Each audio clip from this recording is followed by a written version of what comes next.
Hello and welcome. In this lecture, I want to talk about initializing an array. We know how to use an array, we know how to create an array, but specifically, what if you want to assign specific initial values to the array? How do you do that? So you want to assign initial values for the elements of your array most of the time.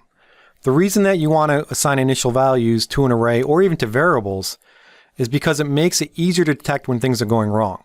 When you don't have initial data and you try to do something, you can cause problems in your program. So initialization is a very good thing and you always want to do it.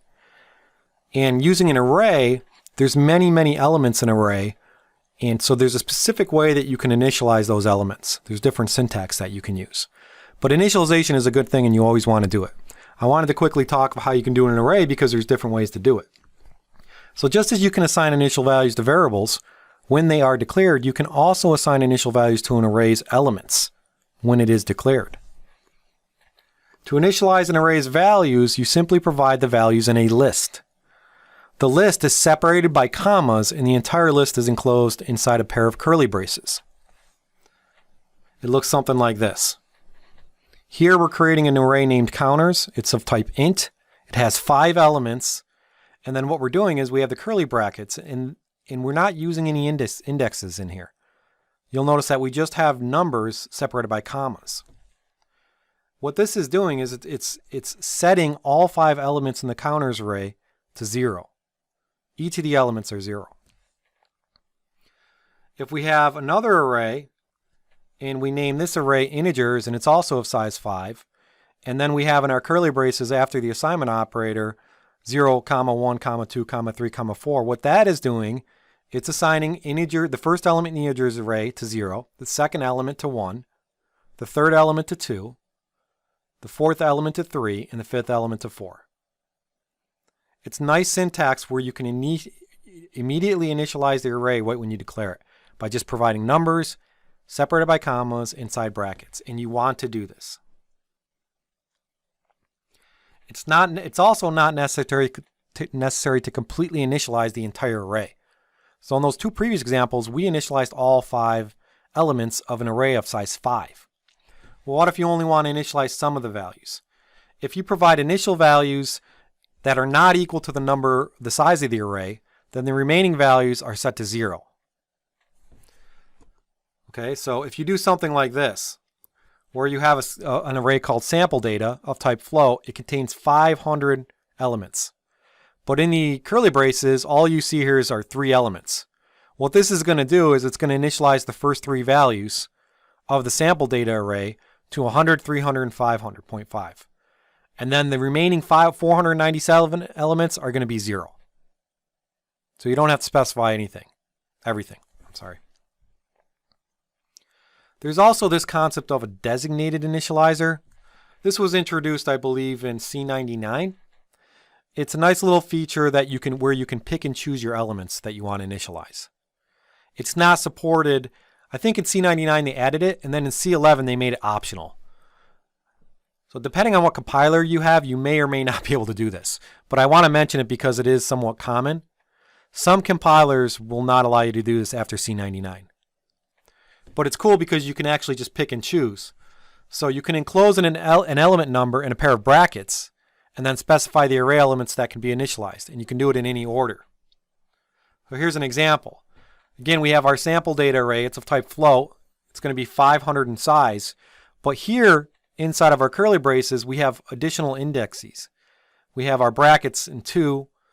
It says brackets 2, sub 2 equals 500.5, sub 1 equals 300.0, and sub 0 equals 100.0. They're separated by commas. All this is doing is it's specifying the same thing that we had in the previous example, but it's doing it in a different order. But you're still going to have element 0, or the first element equal to 100, the second element equal to 300, and the third element equal to 500.5. But we're specifying what index to initialize right in the curly brackets. Another example here, we have an int array called ARR. It's of size 6, and when we declare it, we're initializing the 5th element, which is the last element, to 212. All the other elements are going to be 0. So here's an example of traditional initialization where you just declare the name of your array and you supply many different numbers. In this example, we're declaring an array and it's going to store all of the days in every single month. And so when we go through this array and we print it out, which is very common, you typically use loops to print out elements in an array or at least iterate over them. What we're doing here is we're just going to print out each month and how many days it has. So let's go through this in code blocks to show you the output. So here's our example. We have days and months, and we're initializing the array. The first element to be 31, next 28, next 31. You also notice up on line 10, we're using a define to create a constant. And by the way, in C, you can also use a constant keyword, which we'll talk about in other things. That's another way to create constants. But right now, we're just talking about arrays and initializing them. Very easy to do. Separated by commas inside curly braces. So what this is going to display is it's going to go through the array and it's going to look at index plus 1 and then days index. So it's going to say month 1 has how many days depending on what the values are. So we're accessing the index by the array name and then the subscript value, the index value. And we're using an array. So it's a variable that changes through each iteration. So when we try to run this, the output that you're going to see is month 1 has 31 days, month 2 has 28 days. It kind of represents January, February, March, April, but it just goes through the array and prints the days out. So this proves that the initialization works. And again, you will want to initialize your data. Now let's talk about another example and talk about repeating initialization elements. So here would be another example, but in this example we're going to use a designated initializer. We're going to specify the exact elements that we want to initialize. So the main line that you should notice in here is the one that says int days and months, where we're doing our initialization. You'll notice inside the curly brackets that the first element gets 31, the second 28, but then there's something inside brackets that says 4. And what this means is element 3 in the array is going to get values 31. It's going to get value 31. Then we have a comma. Element 5 is going to get 30. Element 6 is going to get 31. And then we have 1. This means we're now going to overwrite the 28 and we're actually going to put it as 29. So it's kind of redundant here. We don't really need to do that, but you would really remove the sub 1 because 31 and 28, sub 1 is already assigned here.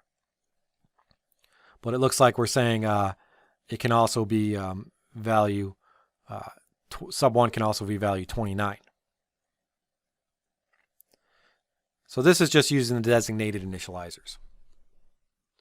What about if we want to repeat the same value? Now in C, you can always initialize the entire array of the same value if you specify 0. You can always initialize, it's like the null parameter. But other than that, C doesn't provide any shortcut mechanisms for initializing array elements, at least not in C89.